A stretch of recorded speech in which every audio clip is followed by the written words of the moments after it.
Halo adik-adik, selamat pagi, selamat hari Minggu. Hari ini kita akan memulai ibadah kita. Mari kita akan naikkan sebuah pujian, Yesus Cari Daku.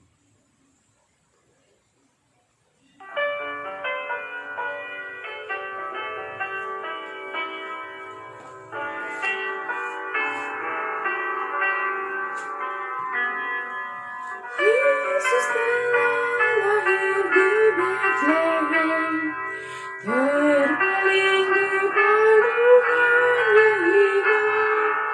Oh, betapa ajaib anugerahnya, Yesus cari daku.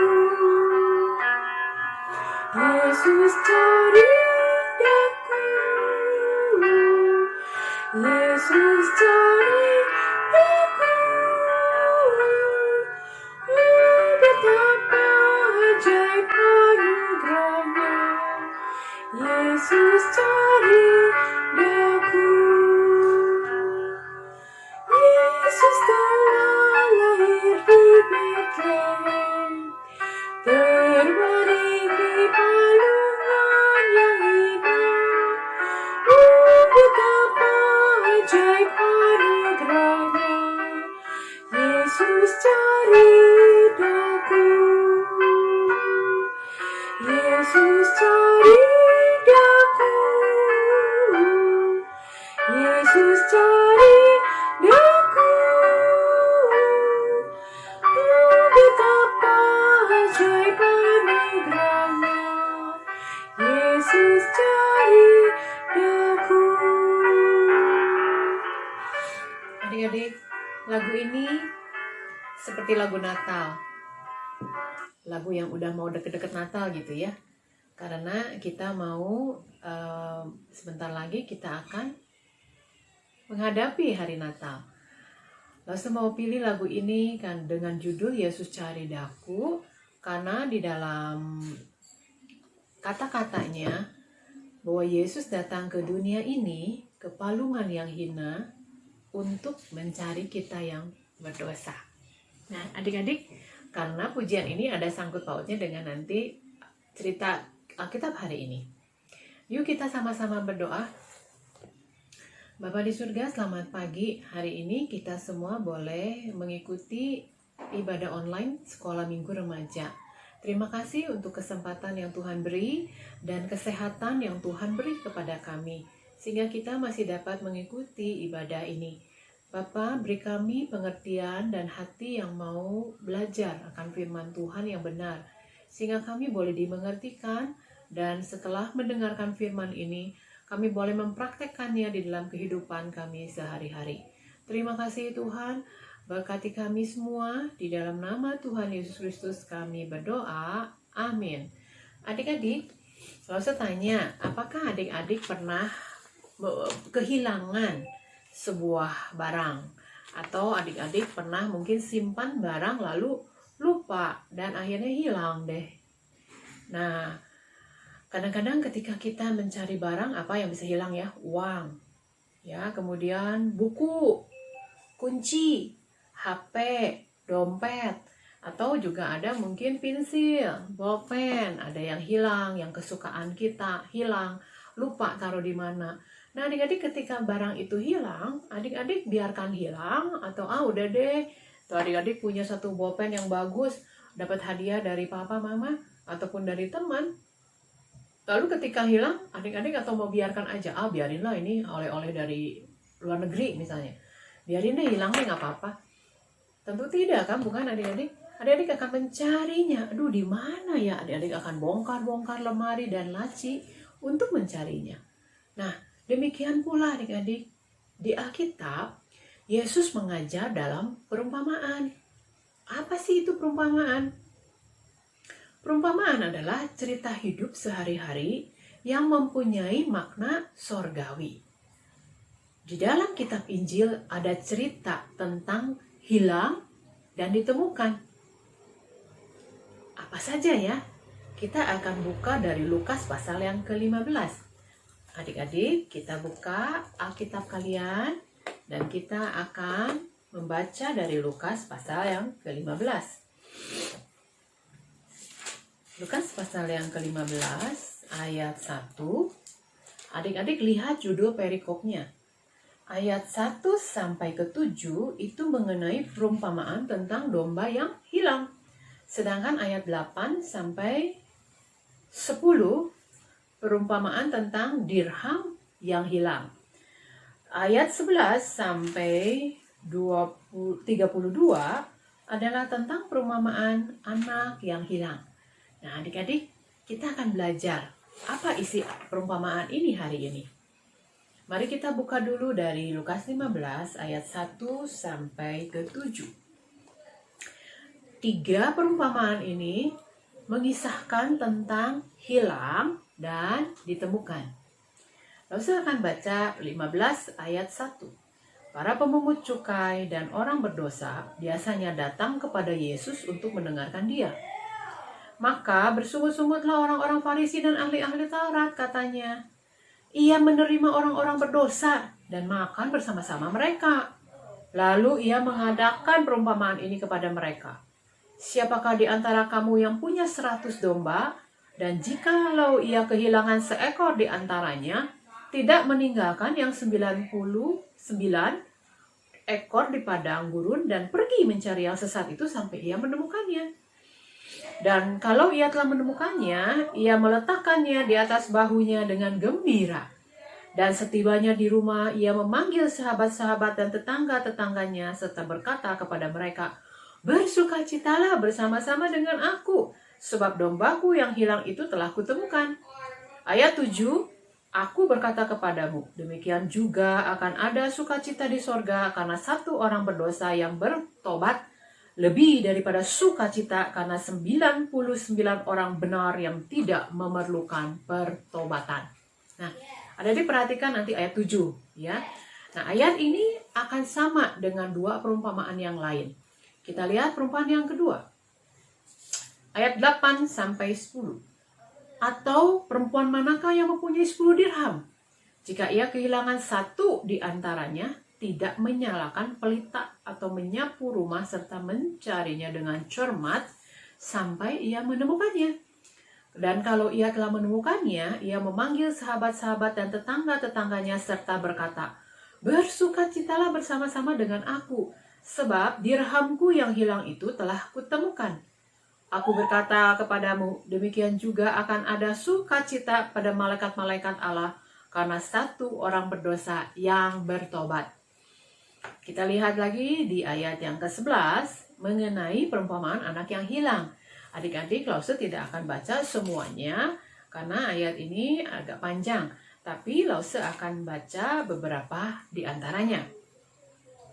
Adik-adik, kita lihat ayat 11 sampai 13. Yesus berkata lagi, ada seorang mempunyai 2 anak laki-laki.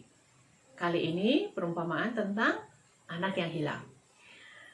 Kata yang bungsu kepada ayahnya, Bapak, berikanlah kepadaku bagian harta milik kita yang menjadi hakku. Lalu ayahnya membagi-bagikan harta kekayaan itu di antara mereka. Beberapa hari kemudian, anak bungsu itu menjual seluruh bagiannya itu, lalu pergi ke negeri yang jauh. Di sana ia memboroskan harta miliknya dan hidup berfoya-foya. Nah, cerita ini mungkin adik-adik pernah mendengarnya. Lalu apa yang terjadi dengan si bungsu? Si bungsu foya-foya, lama-lama uangnya habis.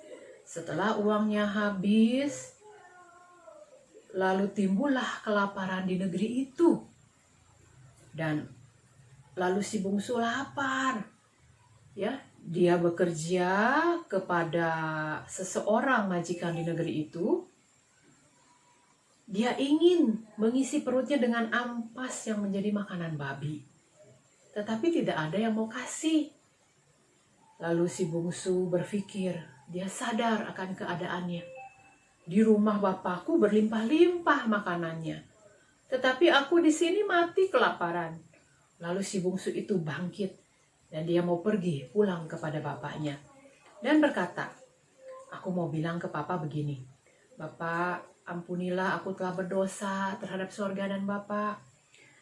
Maka jadikanlah aku sebagai seorang upahan Bapak. Tapi bapaknya melihat si bungsu pulang, dia tergerak oleh belas kasihan. Lalu ayahnya ini datang lari mendapatkan si bungsu itu, merangkul dan mencium dia. Kata anak itu kepadanya, "Bapak, aku tidak layak." Tapi papahnya bilang apa ke pegawainya? "Ayo, sembelih, kita adakan pesta, kita bersukaria karena anakku yang hilang, yang mati ini telah hidup kembali." Karena dia sudah hilang, mungkin berbulan-bulan, tidak dikatakan berapa lama. Tapi papahnya mungkin pikir ini anak masih hidup atau udah mati. Maka ketika anak itu pulang, papahnya bilang, "Anak ini telah mati, tapi hidup kembali karena sudah lama tidak berjumpa." Nah, lalu yang setelah hilang ini, anakku udah balik kembali, anakku sudah kembali. Maka mereka mau mengadakan pesta dan bersukaria. Dipotongnya lembu yang tambun. Nah, lalu apa yang terjadi dengan kakaknya, adik-adik? Kakaknya marah karena kakaknya merasa bahwa dia sudah baik, dia anak yang baik. Tapi papa nggak pernah buat pesta. Tapi anak yang durhaka pulang, papa bikin pesta yang besar. Nah, maka kakaknya begitu marah dan iri.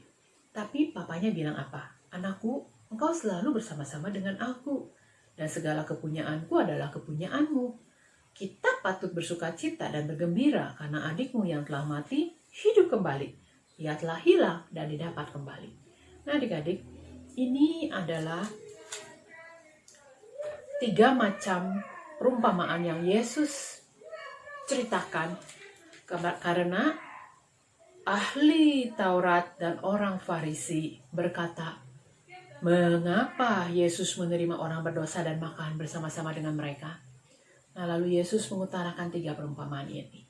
Artinya apa, adik-adik? Yang pertama, 100 ekor domba. 1 hilang. Masa tidak dicari yang satunya? 1 dicari tentu. Dan ketika didapat, wah, sukacita sekali. Ya, lebih daripada sukacita karena 99 orang benar yang tidak melakukan pertobatan, dikatakan di ayat 7 tadi. Kemudian 10 dirham, seorang wanita yang punya 10 dirham. 1 dirham adalah upah 1 hari. Jadi kalau dia punya 10 dirham, hilang 1, wah, tentu besar baginya uang untuk upah 1 hari itu. Maka dia akan cari dan cari. Maka Tuhan Yesus berkata apa? Demikian juga akan ada sukacita pada malaikat-malaikat Allah karena 1 orang bertobat. Lalu Tuhan Yesus masih mengutarakan lagi. Yang ketiga, hanya 2 anak. 1 hilang, lalu kembali. Sukacitanya luar biasa. Lebih-lebih lagi, kalau tadi 101, kemudian 10, 1 yang kembali, hilang, tapi didapat. Ini 2 dan 1 didapat kembali. Apa yang terjadi? Akan sukacita. Maka ketika Tuhan Yesus memakai perumpamaan ini untuk menjawab orang Farisi dan ahli Taurat yang bersungut-sungut, mereka harusnya mengerti bahwa Tuhan Yesus makan dengan orang berdosa, menerima orang berdosa. Karena apa? Tuhan Yesus mau menyelamatkan mereka. Sekalipun dari 100 hanya 1, sekalipun dari 10 hanya 1, apalagi 2. Tentu mengharapkan kembalinya orang berdosa. Anak yang bungsu itu kembali. Anak yang hilang itu kembali. Adik-adik, dari 3 kisah perumpamaan ini, Tuhan Yesus ingin mengajarkan apa? Tuhan mencari manusia yang berdosa. Seperti lagu tadi, Yesus cari daku, Yesus cari daku. Adik-adik, itulah yang Yesus perbuat bagi kita. Yesus mau lahir di Bethlehem, berbaring di padungan yang hina. Untuk apa? Untuk menyelamatkan orang yang berdosa, mencari orang yang berdosa. Nah, adakah kita sudah menerima Kristus? Adakah kita sudah ditemukan? Apakah kita hilang? Kita sudah ditemukan belum sama Tuhan? Yang berikut adalah perumpamaan tentang pengampunan. Tuhan Yesus mengajarkan pengampunan lewat perumpamaan. Bagaimana? Mari kita lihat Matius 18. Di Matius 18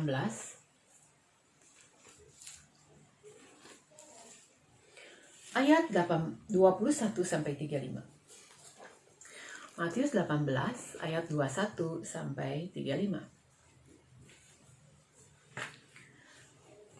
Di sini perumpamaan ini Tuhan Yesus katakan ketika muridnya Petrus bertanya, "Tuhan, sampai berapa kali aku harus mengampuni saudaraku jika ia berbuat dosa terhadap aku?" Adik-adik di rumah mungkin sering ada kakak, ada adik yang sering mungkin usil atau bertengkar akhirnya di rumah. Lalu papa mama bilang, "Udah, ampuni." Tapi ketika kalian bilang, "Aduh, sampai kapan sih ini tiap hari selalu berbuat salah?" Nah, adik-adik, ternyata murid-murid Yesus pun bertanya. Yuk kita baca dari Matius 18 ayat 21-35. Kemudian datanglah Petrus dan berkata kepada Yesus, "Tuhan, sampai berapa kali aku harus mengampuni saudaraku jika ia berbuat dosa terhadap aku? Sampai 7 kali?" Yesus berkata kepadanya, "Bukan. Aku berkata kepadamu, bukan sampai 7 kali, melainkan sampai 70 kali 7 kali. Sebab hal kerajaan sorga seumpama seorang raja yang hendak mengadakan perhitungan dengan hamba-hambanya.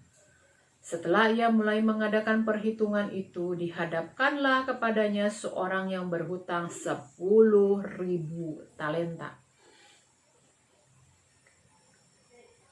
Tetapi karena orang itu tidak mampu melunaskan hutangnya, raja itu memerintahkan supaya ia dijual beserta anak istrinya dan segala miliknya untuk membayar hutangnya.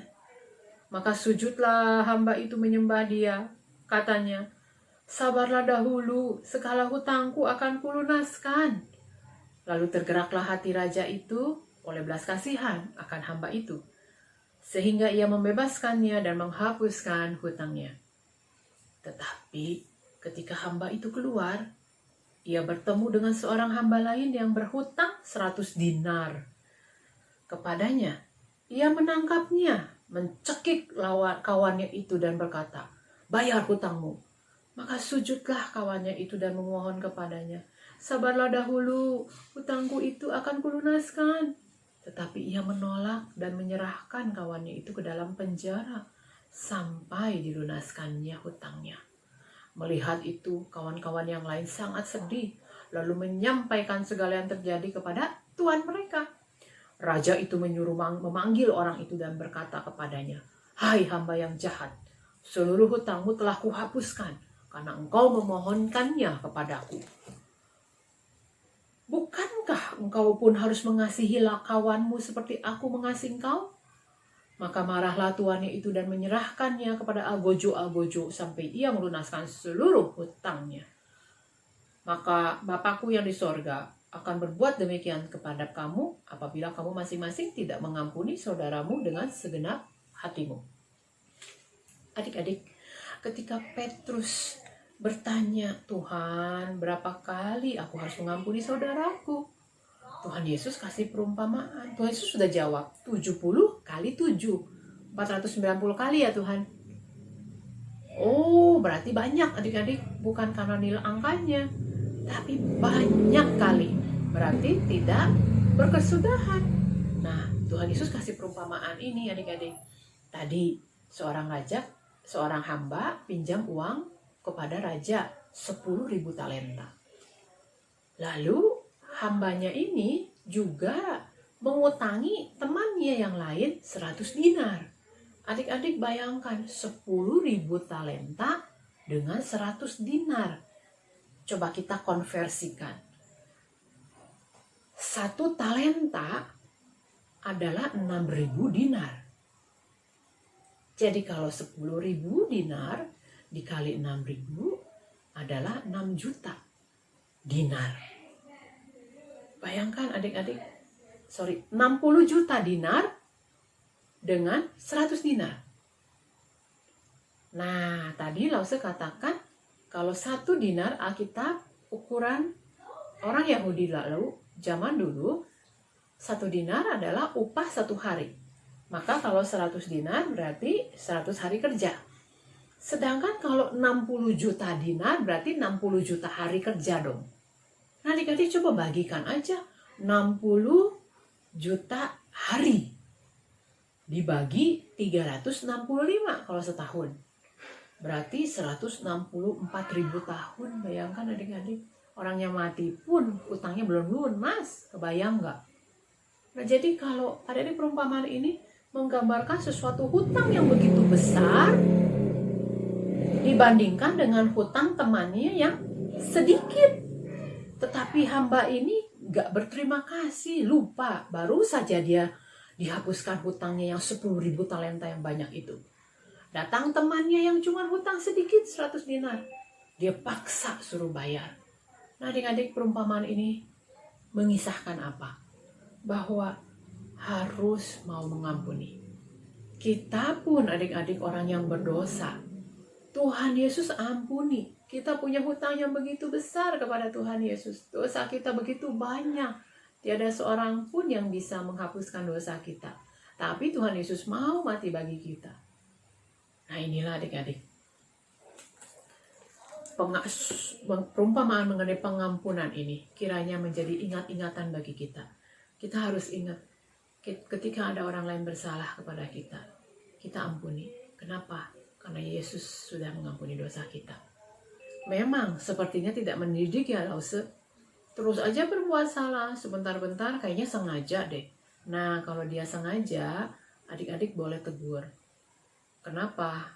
Supaya adik-adik pun tidak selalu dimanfaatkan teman. Tapi kalau dia memang tidak sengaja dan tidak mampu untuk melakukan sesuatu hal yang mungkin dia berhutang kepada adik-adik, adik-adik punya hikmat dan adik-adik bisa melihat situasinya, adik-adik mengampuni mereka.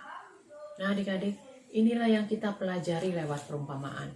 Mengapa ya Tuhan Yesus mengajarkan pakai perumpamaan? Padahal nggak mudah loh. Murid-muridnya aja kadang-kadang nanya, Tuhan apa sih artinya? Nah adik-adik, Tuhan Yesus pakai perumpamaan karena apa? Karena Tuhan Yesus ingin tahu ada orang yang mau serius nggak belajar firman Tuhan. Ada orang yang serius nggak mau dengarkan firman-Nya. Ada orang serius nggak mau dengarkan perhatian ajarannya. Jika orang itu tidak serius, maka dia tidak akan bertanya apa artinya. Tapi jika orang itu serius, lewat perumpamaan, apa ya artinya ya? Lalu dia pulangnya setelah Tuhan Yesus mengajar, pasti dia akan cari Yesus. Guru, apa sih artinya? Seperti kalian di sekolah. Ketika kalian nggak ngerti, kalian tentu nggak diem kan? Kalian pasti akan tanya, Mister atau Miss, apa ya Miss? Aku nggak ngerti nih. Itu artinya kamu mau belajar. Tapi kalau yang nggak mau tanya, nggak ngerti juga diem, sebodoh aja. Artinya tidak ada passion, keinginan untuk mengerti lebih dalam. Nah inilah mengapa makanya Yesus memakai perumpamaan untuk mengajar. Yesus pandai adik-adik ya. Yesus penuh hikmat. Sehingga Yesus pengen tahu pendengarnya ini serius atau enggak. Nah adik-adik biarlah lewat perumpamaan tadi, lewat yang hilang ditemukan, lewat perumpamaan tentang pengampunan, kita boleh belajar dan kita diingatkan makna cerita tersebut adalah mengenai kisah memang kehidupan sehari-hari, tetapi memiliki makna kebenaran mengenai Yesus dan kerajaan sorga. Adik-adik minggu lalu sudah belajar bagaimana karakter kerajaan anak-anak kerajaan Allah. Karakter anak-anak kerajaan Allah tentu bukan anak-anak yang jahil, tetapi anak-anak yang sabar, yang murah hati, yang mau mengampuni, yang mau mengakui dosa, dan mau kembali mencari Tuhan. Inilah karakter anak-anak kerajaan Allah. Adik-adik, kita belajar sampai di sini. Lause mau ajakan adik-adik membaca Matius 13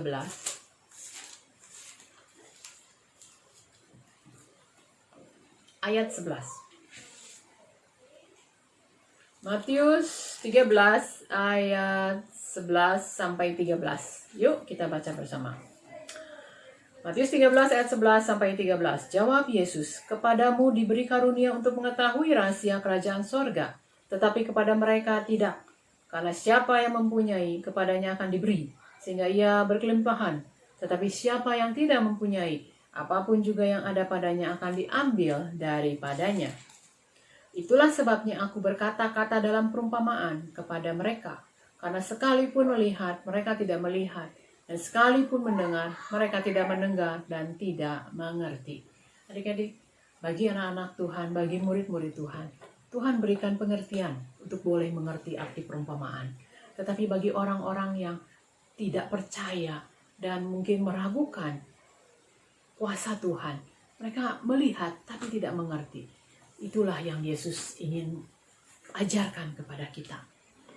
Adik-adik, kita akan nyanyikan pujian tadi pada bait yang kedua dan yang ketiga. Kita akan naikkan pujian tadi ya.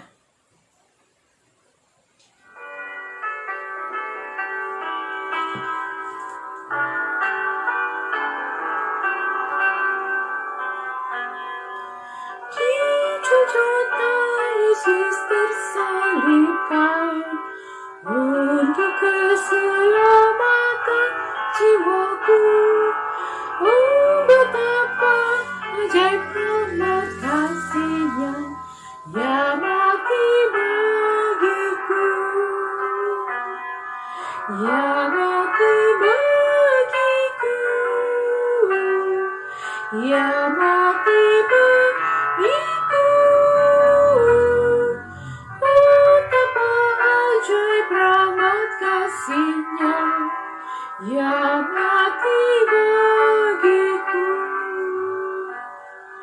Oh, Yesus tidak pernah berubah, meski aku sesat menjauhkannya, Ia selalu mendoakan aku. Ia datang panggilku, Ia datang panggilku, Ia datang panggilku.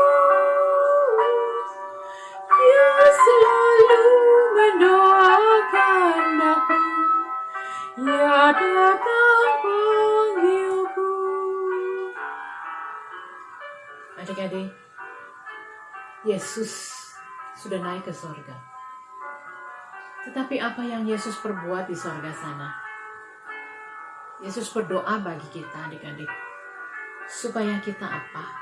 Supaya kita tetap hidup kudus di hadapan Allah. Supaya kita bisa mengikuti perintah-perintah Tuhan di dalam firman-Nya. Supaya hidup kita boleh berkenan di hadapan Tuhan. Yesus berdoa bagi engkau dan saya. Mari adik-adik, lewat kisah perumpamaan yang Yesus ajarkan, kita mau lakukan di dalam minggu ke depan. Aku mau mengampuni teman-teman. Aku mau belajar untuk mencari yang terhilang. Mungkin adik-adik ada teman-teman yang udah lama gak baca Alkitab. Adik-adik tahu dia udah lama mungkin gak lagi dengar ikut ibadah online. Adik-adik bisa tegur mereka. Karena dengan demikian adik-adik mencari domba yang hilang, dirham yang hilang, dan mendoakan anak yang hilang itu kembali. Adik-adik, maukah kita melakukannya? Kita sama-sama berdoa. Tuhan Yesus, terima kasih untuk segala firman yang boleh kami dengar pagi ini. Tuhan, ajar kami untuk menyadari bahwa kami pun dulu orang yang terhilang. Kami dulu adalah domba yang hilang, tapi Tuhan cari, sehingga kami boleh percaya dan mengerti akan firman-Mu. Tuhan, ajar kami juga dalam minggu ke depan ini boleh praktekkan firman Tuhan. Kami mau mengampuni, karena mengampuni itu ternyata tiada batas. Sampai mati pun kami harus tetap mengampuni, karena itulah yang Tuhan mau. Tuhan, ampuni segala dosa kami. Kami jauh daripada kesempurnaan. Kami masih sering berlaku yang nakal ataupun tidak berkenan kepada Tuhan. Ampuni Tuhan, dan biarlah Roh Kudus mengingatkan kami akan dosa, sehingga kami mau menjadi anak yang taat dan dengar-dengaran. Terima kasih ya Tuhan untuk kasih setiamu, di mana Tuhan sebentar lagi akan memperingati kita Natal, di mana Tuhan Yesus datang ke dunia ini untuk lahir di Bethlehem, untuk menjadi sama dengan manusia, agar boleh merasakan penderitaan kami sebagai manusia. Dan Tuhan Yesus tahu akan tugas Bapa, yaitu mati di kayu salib untuk tebus dosa. Maka Tuhan Yesus melakukan semuanya itu tanpa penolakan, tanpa komplain, tanpa berkeluh kesah atau bersungut-sungut kepada Bapa. Tapi Tuhan Yesus melakukannya dengan setia dan taat. Biar ya Bapa, kami pun belajar mau serupa dengan Engkau, mengasihi, mengampuni, dan belajar untuk taat. Terima kasih Bapak, berkati lause-lause yang sudah berjerih lelah di dalam kebaktian online. Juga berkati orang tua kami yang di dalam usahanya untuk memberi nafkah bagi kecukupan kehidupan keluarga kami. Terima kasih ya Bapak, berkati kami semua. Di dalam nama Tuhan Yesus kami berdoa. Amin. Adik-adik, sampai jumpa. Jangan lupa nanti kita ketemu tanggal 24 Desember di gereja ya. Kita jam 9 pagi akan mengadakan ibadah Natal sekolah minggu. Tapi tentu dengan protokol yang ditentukan. Jadi adik-adik bawa pakai masker, nanti kita akan mengikuti ibadah. Ya, sampai jumpa adik-adik. Tuhan memberkati.